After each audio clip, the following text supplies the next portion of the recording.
সাতক্ষীরার আশাশুনির বিছট এলাকার খোল পেটুয়া নদীর বেড়িবাঁধ ভেঙে 10 গ্রাম প্লাবিত হয়েছে।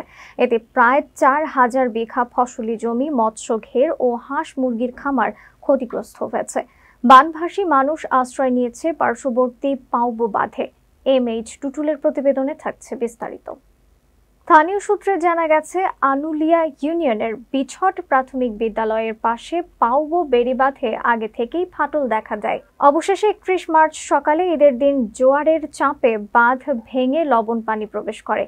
স্থানীয়রা রিং বাঁধ নির্মাণের চেষ্টা করলেও দুপুরের আরও 50 ফুট বাঁধ ধসে পড়ে। উপজেলা নির্বাহী কর্মকর্তা কৃষ্ণা রায়, পাউবো কর্মকর্তারা ও জনপ্রতিনিধিরা ঘটনাস্থল পরিদর্শন করেন।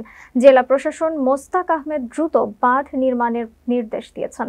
পাউবো প্রকৌশলীরা 2 থেকে 3 দিনের মধ্যে বাঁধ সংস্কারের আশ্বাস দেন। পানিবন্দী প্রায় 1200 পরিবার খাবার ও গো খাদ্যের সংকটে পড়েছে। স্বেচ্ছাসেবীরা শুকনা খাবার বিতরণ করছে। দ্রুত ব্যবস্থা না নিলে পার্শ্ববর্তী গ্রামগুলো প্লাবিত হওয়ার আশঙ্কা রয়েছে।